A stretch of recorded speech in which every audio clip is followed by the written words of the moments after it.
industrial accidents, ancient solving poisoners, crime, poison chemical prevention. spills. This is Toxic History. I'm happy to reintroduce Dr. Noah Berlin, who's the Assistant Director of the Division of Medical Toxicology at Kings County Hospital and SUNY Downstate Hospital in Brooklyn, New York, where he works now as an emergency physician. Dr. Berlin completed his MedTox fellowship at Rutgers NJMS in Newark, New Jersey, and his residency in emergency medicine at Kings County Hospital, SUNY Downstate in Brooklyn. He's also been an avid home brewer of beer for the past 15 years, lives in Brooklyn, and which apparently is formerly the beer capital of the world, according to Noah and I'm sure some other people. And he's a huge fan of the local breweries. So thank you for joining, Noah, and I give the mic to you. Thank you so much, Adam. My talk today is titled A Stable Head with a Broken Heart. I wish I had some disclosures to disclose. Starting with prehistory, and before the main topic of our discussion, just want to talk a little bit about fermentation. This is the oldest way to preserve foods, to when you farm something, when you are able to gather things and then keep it for the next harvest over time periods when you're not able to grow that item. Lactofermentation, or in this case, we're going to talk a little bit more about yeast and alcohol fermentation. Bread and beer are kind of really the exact same process from the most basic level of some carbohydrate source and yeast and water. Those three things combined, and then it's just the way that you treat it. And for the case of bread, it's a much shorter fermentation period where you're trying to just generate CO2 to make something nice and fluffy. Sourdough, you do get some acetic acid, esters, and other kind of maybe even a little bit of alcohol, and then you get your nice fluffy crumb. With the case of beer or other alcohols, you're trying to generate alcohol for its intoxicating effects. As somebody named Noah, I definitely can't pass up mentioning my biblical namesake. This is a painting by Giovanni Bellini depicting the drunkenness of Noah. Noah in the Old Testament is actually the person depicted as kind of discovering wine, and this depicts him becoming intoxicated and being found by his sons naked and then covering him up. So just an interesting historical point, or a semi-historical point.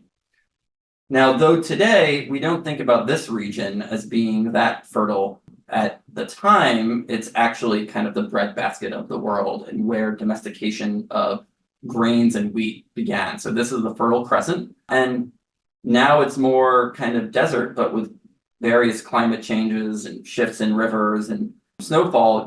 We used to have the Tigris, the Euphrates, and the Nile rivers, which just made this area so verdant, and where we then, as I said, domesticated grains, especially wheat initially.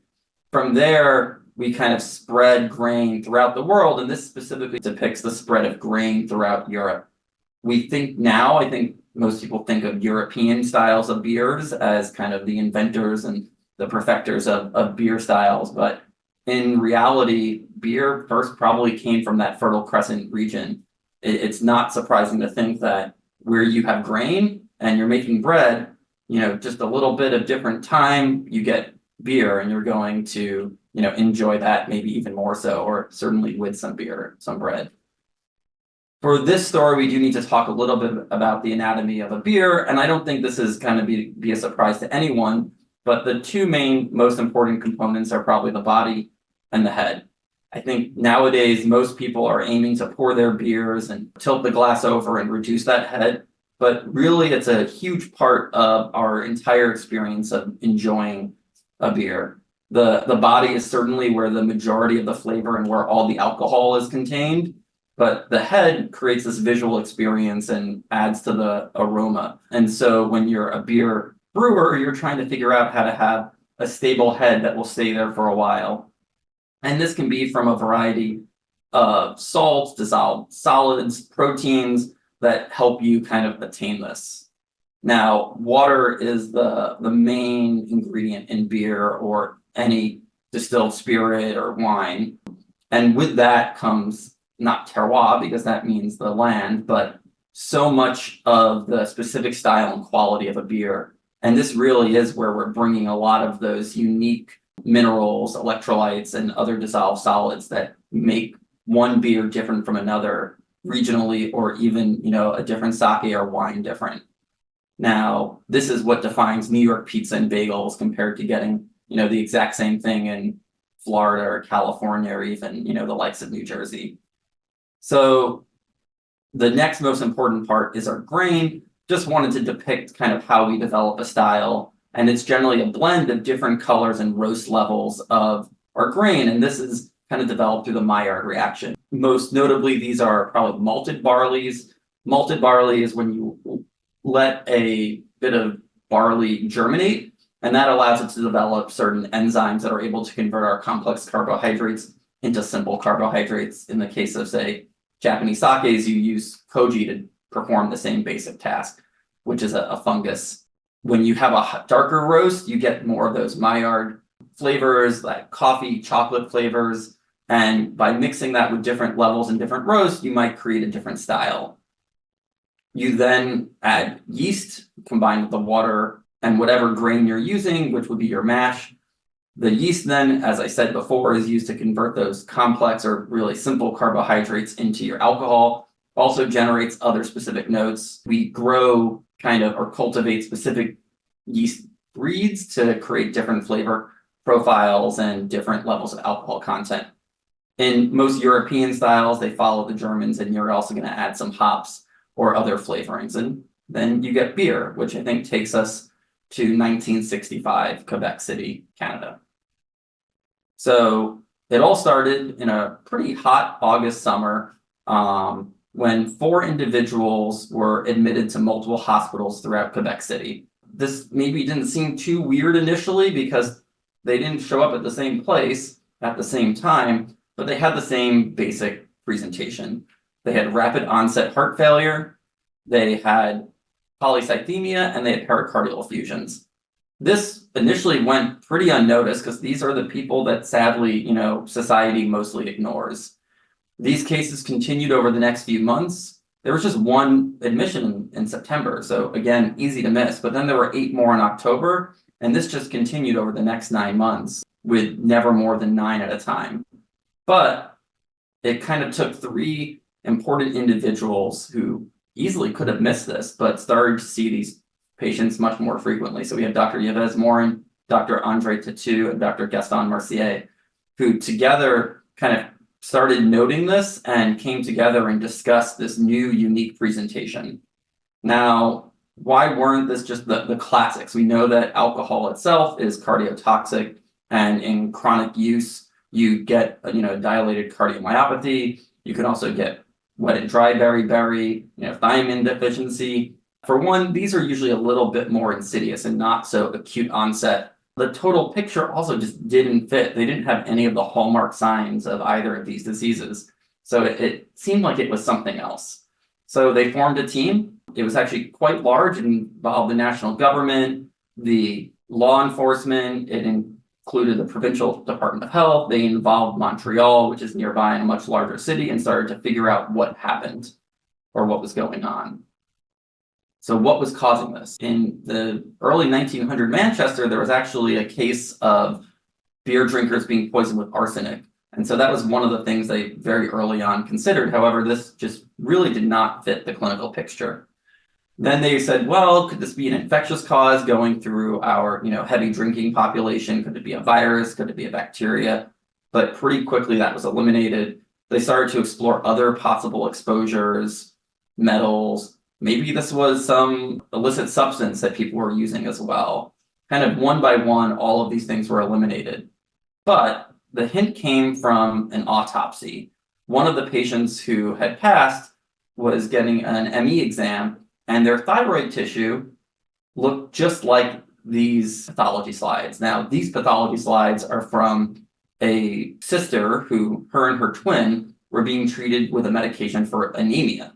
And this then made them realize that it seemed to be connected with this similar presentation of these young children getting Roncovite. Now, Roncovite was kind of seen in the 1920s when researchers found that cobalt caused polycythemia. And so they said, wow, this is genius. We should combine it with iron. And this seemed really great. Children's anemia recovered, but then they developed these large goiters and developed hypothyroidism because cobalt seemed to be interfering with iodine uptake. So this seemed to give them their smoking gun. But the question was, where was cobalt coming from? Well, it kind of turned out that Quebec City, this is before globalization, only had one brewery, which was Dow Brewery. And in further investigation and discussions with Dow, they realized that they had literally just started adding cobalt to their beer in June of 1965 as a stabilizer of the head. Again, we're all trying to get a stable head just really for that appearance. But the question was, why was this happening only in Quebec City? Because in discussions with Dow, it turned out that they were also putting it into their beer in Montreal. The difference was that in Montreal, they were only adding it to the draft beer. They weren't adding it to any of the bottled beer. And it was nearly 20 times higher in concentration of cobalt in Quebec City's beer. So there seemed to be both a dose and the packaging difference between the two cities. Public health authorities required Dow to dump all of their beer, and they made them put it into the river, so maybe the fish were happy. Pretty quickly, though, Dow started to challenge this in public and placing multiple ads in the newspaper, which you can still search and find today, questioning whether or not this was required. So one of the ways that you can show causality is looking at when cases started and when they ended. Did the cases start and go away, kind of correlating with the cobalt addition? The top of this chart is to show Quebec City, but the bottom you'll see that it says Omaha. It wasn't until it was discovered in Quebec that they started to realize this was happening in many other places, including Omaha, Nebraska, Minneapolis, and in Belgium, beer brewery workers. But as you can see, cobalt started being added in June. 2 months later is when we first started to see our 4 patients appear. And then they removed it from the market in the middle of March, and all cases disappeared by May. So there seems to be a pretty clear causality. Now, just to look through a little bit of the patient population, who was getting sick? Well, pretty normal distribution around middle-aged drinkers. This probably follows the age a little bit, at least of heavy drinkers at the time. So it looked like middle-aged people, the most populous of those were the ones who were having the largest number of cases. But if you look at death and how much they drank, well, first, these people were drinking large amounts. So over here, it's 200 plus ounces a day, and that seemed to increase the incidence of cases. In terms of years, the longer you've been drinking also seemed to correlate pretty well with cases. And then looking at death, though, it really was the number of years that somebody had been drinking that really seemed to correlate the strongest. The people who had been drinking for the longest period of time, who probably were already the most nutritionally deficit and illest from their substance use disorder, are the ones who were dying most frequently. And you can see there were really very few deaths in the younger group of patients who were getting sick. Overall, 20 out of 48 patients passed away. Now, did they recover? Based on follow-up data, about 20 out of 34 patients in Omaha, Nebraska actually gained full cardiac function back. And this is actually chest x-ray from initial presentation to a follow-up chest x-ray 4 months after discharge. Pretty drastic changes. In Omaha, 2 patients who did seem to have a full recovery and were able to be discharged did pass away, sadly. So how is cobalt toxic anyway? Well, maybe it wouldn't be a good tox lecture without bringing up the citric acid cycle. More specifically, it's actually alpha ketoglutarate dehydrogenase. And even more specifically, it is the E2 subunit, which is actually deactivated through the thiol groups where cobalt kind of coordinates with the 2 thiol groups on lipoamide lipoic acid. And this prevents the conversion of NAD plus to NADH. Now, it's a pretty weak inhibitor of the E2 complex, and we didn't see this in young children happening. We didn't see the heart failure. There's obviously large differences between these 2 populations, but the biggest difference is the alcohol consumption. And alcohol, as we all know, shifts our NAD plus to NADH ratio towards NADH. And it looks like this is very synergistic with alcohol consumption and that NADH to NAD plus ratio. And in some rat studies that were performed, it showed that you pretty much had no heart failure in any patients who were not getting alcohol. And when adding alcohol to their water sources, they were getting this exact same clinical presentation. Now, you might ask me, Has this ever happened again? Like, should this be something we're concerned about, or is this just something for the past? Well, maybe many of you recognize this episode of House. We have Murphy Brown or Candice Bergman playing Dr. Cuddy's mother, suffering from some mysterious illness. This case, this episode, was actually useful and used by some doctors in Germany to diagnose cobalt intoxication. And the source in that case was a metal-on-metal hit.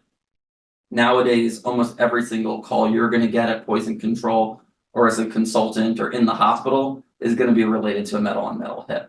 At this point, there's various guidelines directing how to manage these levels, but anybody with a metal-on-metal hit pretty much is going to be getting some degree of monitoring for their cobalt, chromium levels, and a few other metals as well.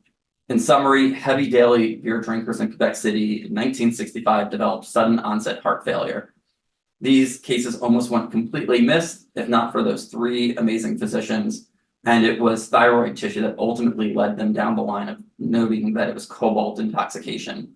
Dow Brewery was identified as the most likely source, and once they removed it from their beer as a beer head stabilizer, all cases stopped. These cases continued throughout the world, and over time has been eliminated from all brewing practices. Most patients do end up surviving, but it seems to affect the oldest patients the most, and that they certainly have the highest mortality. And it's the cobalt with synergism with ethanol and nutritional deficiency that seems to directly interfere with the E2 subunit of alpha ketoglutarate dehydrogenase. Now, you're mostly going to worry about this in the setting of prosthetic hips, specifically metal-on-metal. These are my references, and thank you all so much. If you have any questions.